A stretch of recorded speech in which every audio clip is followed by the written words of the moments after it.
I'm really proud to be representing both Oakland Rising and Oakland Rising Action, as well as Fair Elections Oakland Coalition.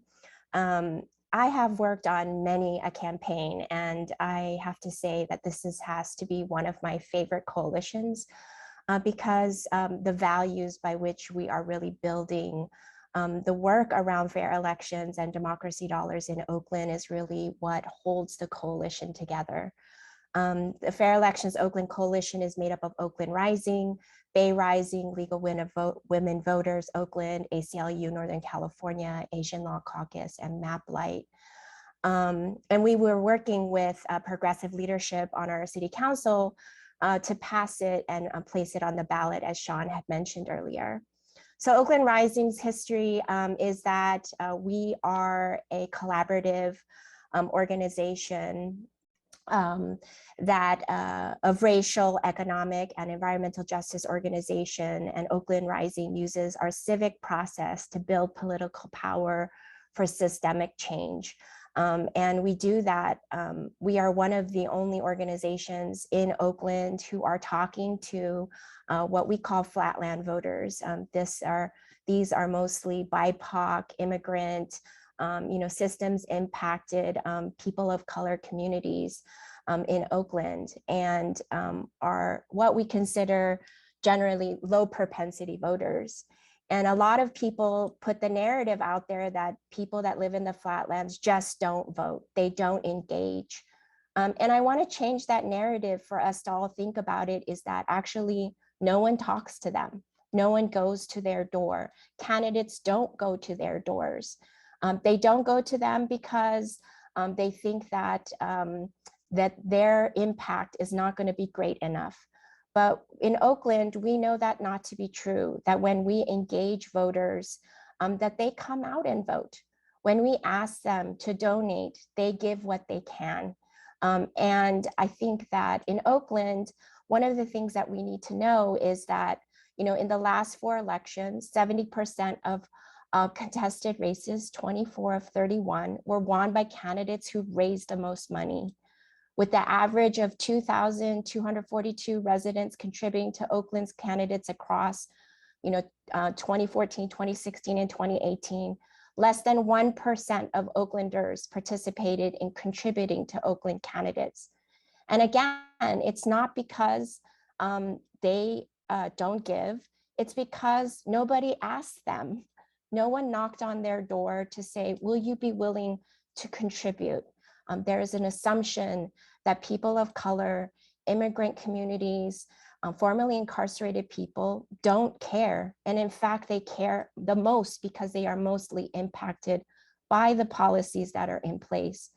And we really, at Oakland Rising, really wanted to build on what a true equitable democracy can look like, and feel that the Fair Elections initiative is really going to get us there, because we want to make sure that the engagement, that the door knocking is happening, not just by organizations like Oakland Rising, but by every candidate. And that we know that candidates, grassroots candidates, and we have backed them because we know that no one's going to back them. And we have very small amounts of funds to be able to back them as Oakland Rising Action, RC4, that nobody else is contributing to them. That the 1,600 that we were able to give actually made a huge difference for their campaigns. And so if being able to have democracy dollars as a platform for voter engagement and power building in Oakland, I think will really change the landscape. And when we talk to every single city council member who voted yes with us unanimously, they all agreed with that. They agreed that something in the system needs to change in Oakland. And one of the things that we like to say in Oakland is that when Oakland does it, the rest of the country likes to follow. We've got culture, we've got history, we've got movement leadership here.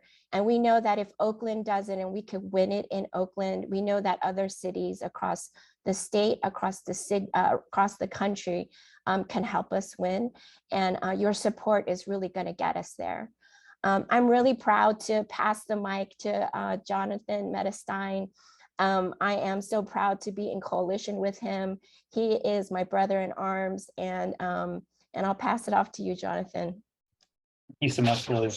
That is so kind and so sweet. It is really lovely to be here with all of you. I'm Jonathan Medestein. I'm the executive director at California Common Cause. We are an organization focused on finally building a California democracy that includes everyone and using structural reform of our democracy at the state and local levels to finally end inequities that exist within California. I'm going to share a little bit about the Oakland Fair Elections Act, but also I want to give you some background first on our coalition and its origins. We started this work way back in the latter half of 2018. So we've been at this now for almost 4 years. Back then we were called BAPEC, the Bay Area Political Equality Collaborative. And you may have heard that term at some point over the last several years. We were started really when the ACLU of Northern California brought together huge convenings of movement groups throughout the Bay Area to talk about money in politics and how it was potentially an upstream solution for all the things that they were working on.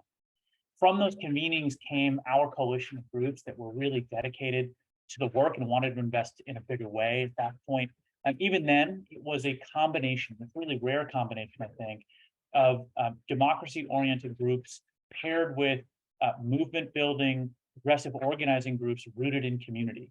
And so Liz mentioned them earlier, but it's the ACLU, it's Common Cause, it's League of Women Voters, and it's MapLight, but it's also Oakland Rising, Bay Rising, and Asian Americans Advancing Justice, Asian Law Caucus. And in those early days, we were joined by ACE and the Alameda County Labor Council as well. So in 2019, we did what you might call coalition-based policy development. We did deep research on money in politics solutions, and we spent a year evaluating exactly how we wanted to construct a Democracy Dollars program in the city of Oakland. 2020 was a tough year. We basically had to put ourselves on hiatus in order to respond to COVID and the presidential election and other major ballot initiatives. But we were right back at it in 2021 and have spent that year working the Oakland City Council, identifying champions, getting our draft policy proposal into a ballot measure shape. And I want to give a big shout out to the Campaign Legal Center, who are huge, huge allies in that work. And at this point, we're humming on all cylinders. We've got a campaign firm, shout out to 50+1, who will be speaking in just a few moments. We've got subcommittees on comms, outreach and field, fundraising, policy, and so on. So we're as strong as we've ever been in our 4-year process. The Oakland Fair Elections Act, substantively though, is an omnibus democracy strengthening measure, of which our Democracy Dollars proposal is just one piece. The measure requires more transparency on political advertising and on independent expenditures. It lowers campaign contribution limits. It strengthens revolving door limitations on former top city officials who want to become lobbyists. And it empowers and funds the Oakland Public Ethics Commission to enforce those laws and be our political watchdog. And in addition, it creates the nation's second Democracy Dollars program, which we think has a transformative potential in Oakland city politics. In Seattle, we've talked a little bit already today about Seattle's results, but I just want to really hammer that the increase, Seattle has seen a dramatic increase in the number of small donors, a dramatic increase in the diversity of donors. It's seen an increase in who can, in the diversity of candidates and a diversification of who can run for office.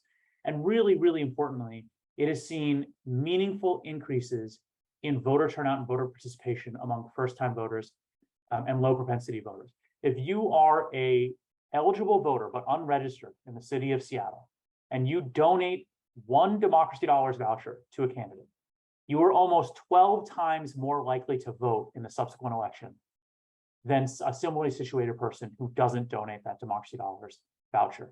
Democracy Dollars can be a vehicle through which we bring new people into our democracy and build, for the first time, a truly representative democracy that reflects all of our communities. So in Oakland, in a city where over 50% of the campaign funds come from outside of Oakland, and as Liz mentioned, less than 1% of our city actually donates to a candidate, those sorts of changes are really, really needed. But we have our eyes set beyond Oakland in future cycles. We're already in conversation with advocates and allies and coalitions in San Jose and in San Diego.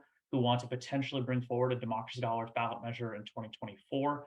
And we've already had conversations with interested groups and advocates in Fresno and in Orange County.